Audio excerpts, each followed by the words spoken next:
Good afternoon, James. First question from Annie Costable. Hey, James. Okay, I can hear you. Sorry. What's been the focus of practice today? Hello? Can you hear me? Can you hear me? Hello? There we go. There we Can you go. hear me? Yeah, I can hear you. Go ahead. What's been the focus of practice today? Focus of practice is defensively. We're trying to work on some things to make them a little bit more, uncomfortable and trying to, work through their sets and stuff like that. And then we worked on our offense a little bit and just trying to get through our stuff where they're putting us in bad spots and not turning over the ball. Candace mentioned after the game that Azure spent a lot of time during the Olympic break working on her game. I wonder if you could elaborate a little bit on what some of that work was and what she was doing during that time to get ready for the second half. She worked a lot with, in player development with our coaches. She works a lot on video. She worked a lot on her body as well. So she does a lot of things that, it takes to be a professional at a high level. So it was a little bit of everything. And a lot of it has been her just getting healthy and getting confident in her body again. So, we knew that this time would come. So we just glad that it came now. Thanks, James. Next question from Maggie Hendricks. Hi, James. I'm writing about Courtney Vandersloot, and her production has stepped up in the playoffs. Is that what you expected going into the postseason? Yeah, I mean, we want the ball in her hands, and we expect for her to make plays. She's been in this situation before, and you see a certain maturity, not only in her game, but a maturity in our system. We've been together for 3 years, and she knows the way we want things run, and you know that she's a willing passer, and she's going to always make, most of the time she's going to make good decisions. So you just want the ball in her hand as much as possible. Yeah. And I know this is a loaded question, but what does she mean to this team? She's everything. She's our engine.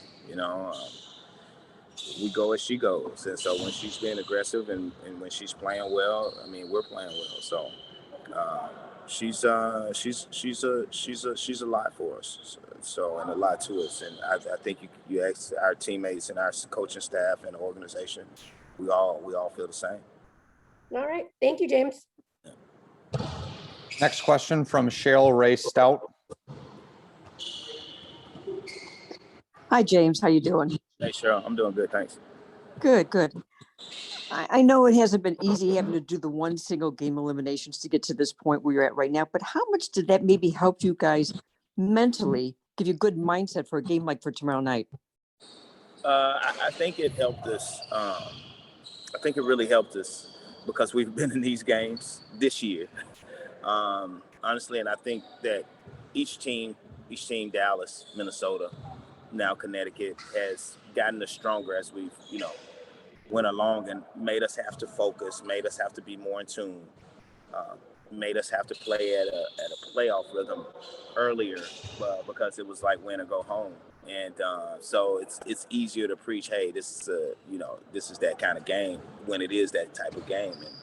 And it's just helped us out all the way along. And the teams that we played before we played Connecticut were good teams.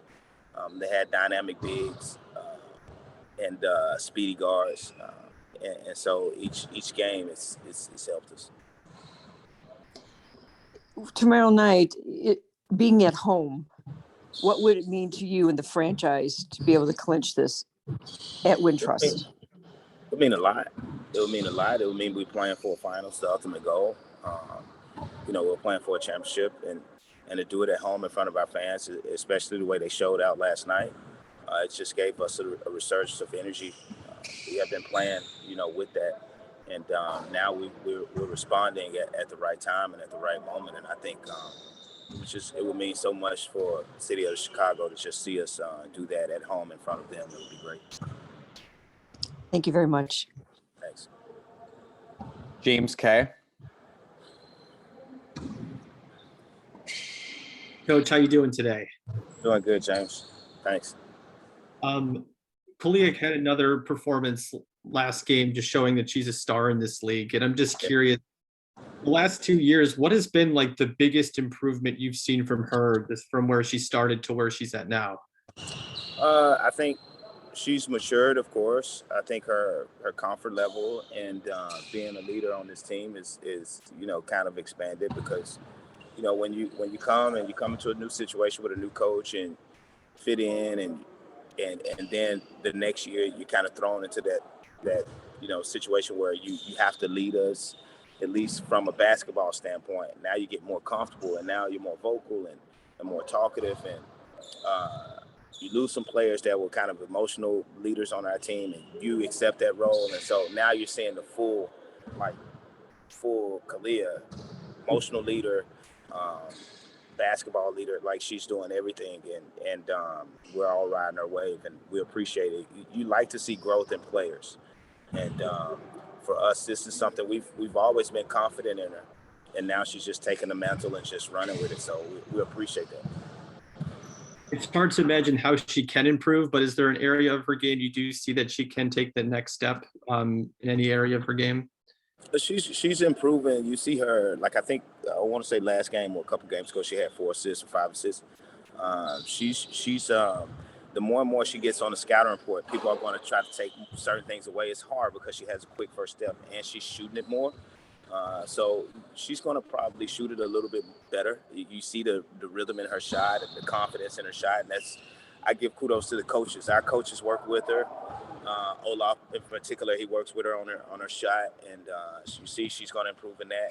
And they always go over film work with her. So her being a playmaker, bring the ball up the floor and making plays, not just for herself but for her teammates.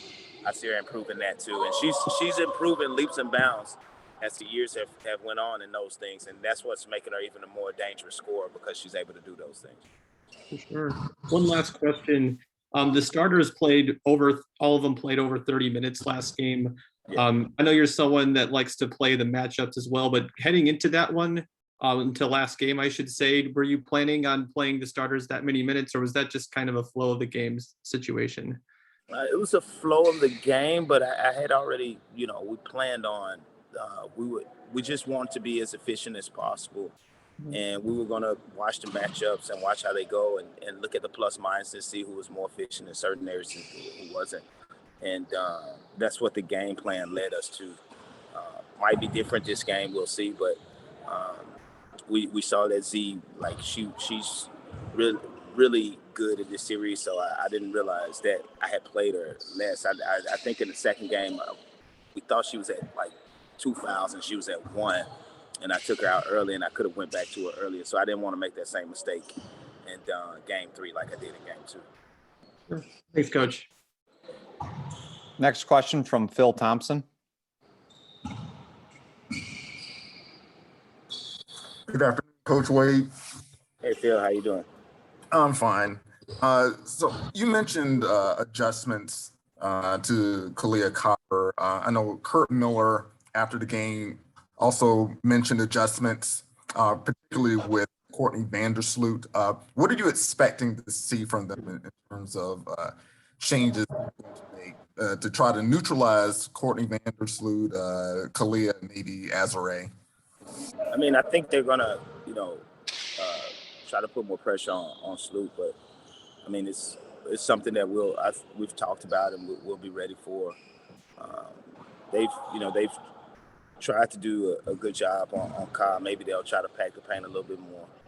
Z, they'll probably look ready to box out. So we just have to, we have to play around it and plan around it, which we have, and try to open up the floor in other ways. And I think we have a plan for that. But right now it's about us. So it's about how we can get better, and we've talked about it, and we had a good practice around it today. Is there anyone in terms of your offense that you're hoping to get on track in this game? No, we would like our bench to have a good game this game. For us, it's been about our entire team. And I think we're going to need everybody to be big in whatever role they have coming in the next game. So when we all play good, we're a hard team to beat. Then that's going to be a key for us. If our bench can outplay theirs, it'll be good for us.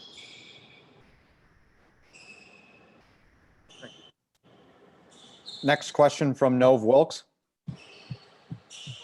Hey, Coach Ray, good afternoon. Hey, Nove, how you doing? I'm good. My one question is just about the second chance points. Is that something that you have addressed? The what? I'm sorry. Second chance points? Okay. Yeah. Yeah. Is that something that you have addressed over these last few days of practice? We've talked about boxing out a lot. I'll have conversations with the players about getting us extra rebounds, but we've just talked about boxing out. I think, we have players that have a natural inclination to go get offensive rebounds, and that's good for us. We want to do those things, but I think one of the main things that we want to make sure that we do, we want to make sure we box out, because I've been in these situations before where, you go down 2-1 and the team that's desperate, they're going to go crash harder to the rebounds, and you just want to make sure you keep a body on them, and we're rebounding with 5 players. Thank you. Next, Michelle Vopel. Wade, I wondered if you could sort of share some thoughts on the way you've defended Jonquel Jones, both what Candace has done individually, the way you've doubled her, and just how you kept her. It seems like you've kept her, especially in Game 3, out of getting into an offensive flow. Yeah, we just try to beat her to her spots, try to crowd her as much as possible. And, I don't want to go into too much detail, but I can tell you later if you really want to know. Fair enough. When I know you've addressed it a lot this year, but the difference when someone like Candace Parker, I think your regular season record obviously is a lot of that is when you had the injuries and when Candace was there. But how big of a difference does she make in terms of everyone's mindset in a game? She helps us. She makes everybody comfortable. You have that leader that's been there and that's played at the highest level at the highest moments. And it's we're all playing at the highest level, but at the highest moments where every possession counts, every possession matters. And so she gives everyone a sense of comfort in that regard. And the fact that she can go out and make plays at her size and with her skill set only makes us more dangerous. And it, provides us the opportunity to play without the ball, which we have a team that likes to move without the ball. So it just puts us in a good place. It balances us, if you want to say, to the maximum of our abilities. Thanks, Coach. Last question from Christina Williams. Did you have a question? Michelle Vopel and I had the same question, so no, thank you. Okay, great. That is all for you, James. Thank you very much. Thanks, guys.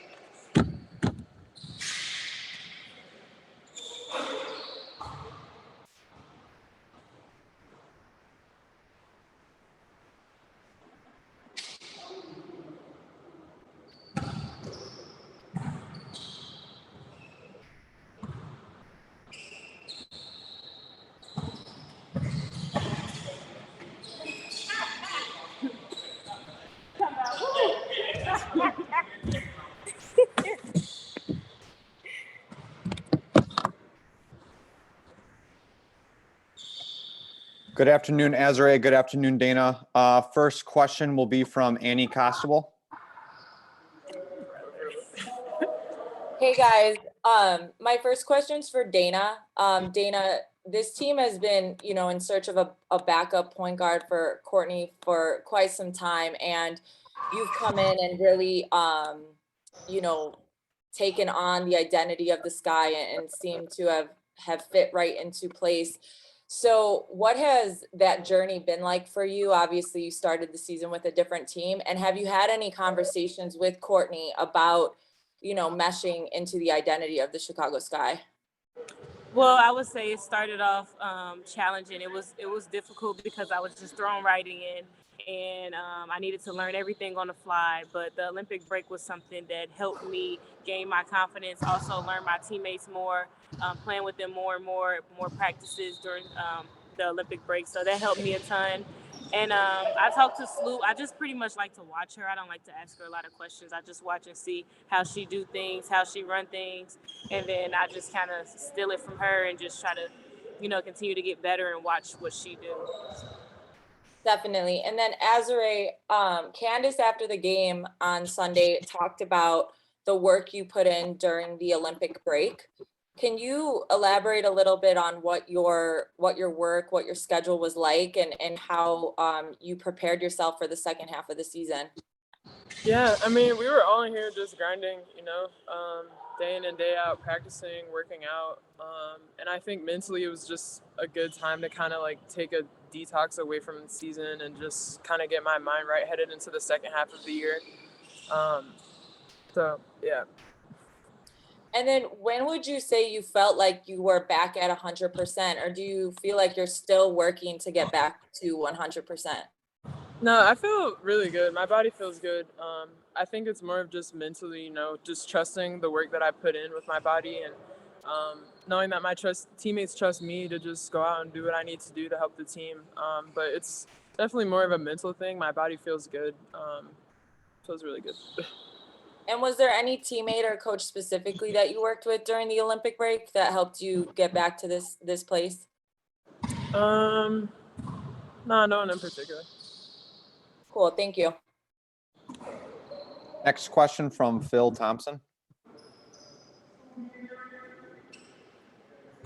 Hello, Azare. I would like to know what adjustments do you expect the Sun to try to make to try to neutralize you? Yeah, I mean, I think that they're just gonna go really hard. They're just gonna go harder and harder and harder. We kind of saw that a little bit in the last game, but they're just gonna come out really on the attack, and we're gonna just have to keep doing what we were doing. But I think they're definitely gonna come out just with another level of toughness that we're gonna have to match from the jump. And then this is a question for both of you. Leaders can come from different places. It can be veterans or they can be the youngest person on the team. In a critical spot like this, what are people, your teammates specifically, if you can name them, what are they saying or doing to try to prepare you mentally for the critical game 4? Wait, sorry, can you repeat a little bit of the end of that? It was going in and out. Oh, sorry. I'm asking, what are some of the leaders, if you can name them, saying or doing to try to get you guys mentally prepared for a critical game 4, a possible WNBA final clincher? Okay, so I'll go. Okay, so I'll say mainly Candace. She does a lot of the vocal talking, asking questions, making sure everybody know what's going on, and we're all locked in and on the same page. And Swoop will put her 2 cents in as well. But also she leads by example, and I think that's how Copper is as well. She likes to lead by example rather than being as vocal as Candace. Yeah, I was gonna piggyback off of that. Candace has definitely been more of our vocal leader and just talking about, how this next game's gonna be. She's been in this situation before, all of that. So she's been more vocally speaking throughout practice, after, before. Whereas Flute is more of the quiet leader, but she just leads by example, and we all follow her just purely off of that. Thank you. Next question from James K. Hi, thanks for your time. Azare, when in the first 2 games this series, you played less than 21 minutes, I believe, and then in game 3, you played a season high 36 minutes. And James was saying that you asked for a little bit of time to rest, and he's like, no, we're gonna keep you out there. Just how empowering is it for you just to have your coach say like, no, we need you in a critical game like this? I mean, it feels really good. I was really tired, so I didn't want to be out there and be like letting my tiredness affect the team. But when he said that, I just was like, okay, like he believes in me. I know my teammates believe in me. So I just got to push through. And like everybody's tired at this point of the year. So you just got to find that next level. You got to dig a little deeper in those moments and just power through. But it felt good to know that he has that confidence in me. Definitely. And Dana, just since you were acquired a couple months ago, James said that you've turned more into a pure point guard. How else have you adjusted in this since coming over to the Sky, and how has it been even just guarding Courtney Vandersloot in practice? It's challenging, but it's making me so much better. I see a progress it's a process for one. It's not going to happen overnight. It's something that you have to love this game in order to continue to get better and continue to work and nitpick at your game. But for me, I go back and I watch when I first arrived to Chicago and how I was defensively, just getting over screens, being vocal. And I think I've gotten a lot better over those periods of time. I think I've showed some improvement. So that's a good sign for me. And hearing my teammates say that they believe in me and they trust me is also something that's refreshing. Thank you. Next question from Michelle Vopel. Yeah, thanks. This is Michelle Vogel from ESPN.com. I have a question for Dana first, please, and then one for Azare. Dana, I remember on draft night how, a lot of us were shocked you didn't go first round, and you just dealt with that. And there's an old saying, sort of like, that's thank goodness for unanswered prayers, because sometimes things turn out the way they're supposed to. Has there been moments where you thought, hey, this happened the way it was supposed to? Here I am, playing with future Hall of Famers, maybe one of the best point guards and one of the best shooting guards in the history of the game. And have you sort of had that moment of saying it did work out the way it was supposed to? Yes, because the God that I serve is amazing, because I know he works in mysterious ways. Everybody's journey is different. Like I said, I've been down this road before. This is nothing new. Being an underdog is something that I actually like, because it makes me work even harder and want to prove people wrong even more. So that's something that I just trust God. I believe in his plan for me. I know he has a plan. So I'm just going to ride with him and see where he takes me. And Azare, when Candace came over, I think everybody thought this is an awesome thing for Azare, because there's so many ways your games are similar. And as one of the reporters asked earlier about how, that she's talked about how much you've grown. What's the hardest part of when you have so many things you do well, if you will, as a big woman? What's the hardest part of like finding out what's the best way that you can be effective offensively? Yeah, I think it's just like there's so many areas that you have to work on, shooting, post-up game, face-up game, and so sometimes it can just be overwhelming, because you're like, okay, do I want to just be mediocre in all these areas, or hone in on one part and then hone in on another part and then hone in on another part? So it's kind of just, I guess, giving yourself grace with that, understanding that because of the fact that you are a versatile player, some moments you're going to focus more on this facet of your game, but you still have this other part of your game, trusting that more. And I think for me, even with my jump shot, just trusting more that I'm a good shooter. I know I haven't shot as well, but I do still have that part of my game, and it's still very there.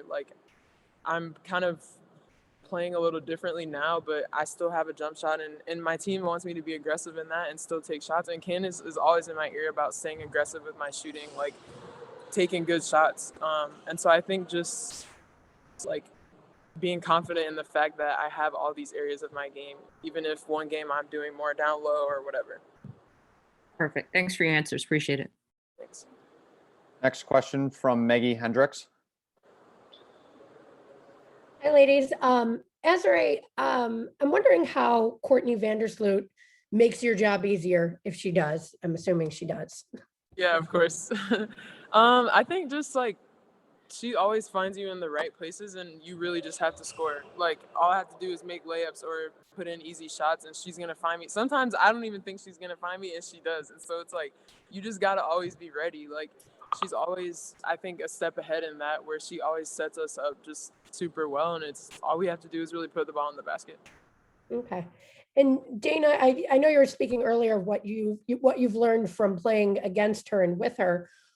What do you two talk about as far as the job of being a point guard? We joke around and say it's obviously one of the hardest jobs, being a point guard, because you're also an extension of the coach on the floor, because all eyes are on you. You're bringing the ball up. You have to know what to do. You have to be the vocal leader at all times. But like I said, we don't talk as much. I try to just watch and learn that way, because I know she has a lot going on. She's thinking about a lot. She probably feels pressure. So I try not to be a bug, and I just watch and I learn. That's the way I learn from her. Okay, and Dana, is there a big group coming in from Gary tomorrow? Watch you play? Yes, it would be a lot of family and friends at the game. Excellent. All right, thank you. Thank you. Next question from Shale Ray Stout. Hi, ladies. How you doing today? Good. Tomorrow night, you're going to be facing a physical team that's going to come challenge you. How do you neutralize them? Because they're going to have their backs against the wall. I hate to use that, cliche, but it's true. I think just from the jump, we just got to come out expecting that. Like, there's no room for my bad moments, or, we know what's going to happen. At this point, we played them amount of times. Like, we know them, they know us. It's just going to be a matter of those 50-50 plays, those gutsy moments. And it's really not about the X's and O's tomorrow. Like, it's just going to be about coming out ready to go, battling for 40 minutes. I think it's about us. We know what they're going to do. We've played this team. Obviously, it's a series, so we've been playing them. We know what they like to do. We know what they like to do. So we just have to stay together. Just know that they're going to go on runs, and so will we. So if we stay together like we've been doing, I think we'll be fine. I was at the Bulls practice yesterday, and what does it feel like to have teams like the Bulls and the other teams in Chicago giving you support, and some of them actually being there at the games?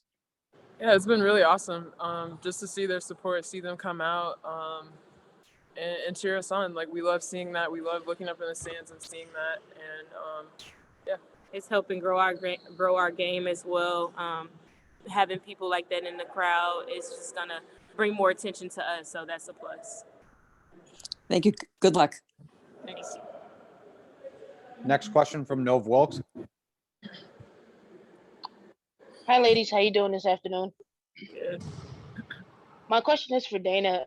Dana, you are a rookie, and you played your college years at Louisville.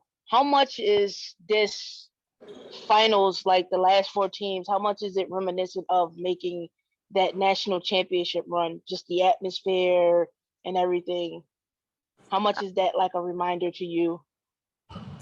It kind of reminds me of when I was a freshman at Louisville, and we made it to the Final Four, and I didn't play starter minutes, but I was a part of the team and I played. So this kind of is just the same thing. I'm in the same position again. I'm able to watch and learn and see how Sloot handles moments like this, see how she responds to things like this, and just watch and see what she do is something that I'm blessed to have, obviously. And for Azare, coming into Game 4, what are some of the things you would like to improve on in your play in Game 4? Yeah, I think just continuing to rebound. I know that's a big boost for the team, especially offensively. And I know it's going to be tougher. They probably have talked about that, how we've been on the boards with them. And so I think continuing to lock in on that. And I think just being more confident offensively, taking my time and just reading the defense, but doing things to help set up my teammates, cutting hard, doing all of that. Even if I'm not the one scoring, but just always thinking of ways that I can help the team on the offensive end. Thank you. Thanks. And last question from Alex. Hey there, Alex Azzi with NBC Sports and On Her Turf. Thanks for taking the time today. I'm curious about just kind of entering playoffs, number 6 seed, mixed regular season record. Like, how often did the topic of, WNBA finals, WNBA championship kind of enter your thoughts or even like conversation in the locker room? Is it something that you guys even let yourselves think about?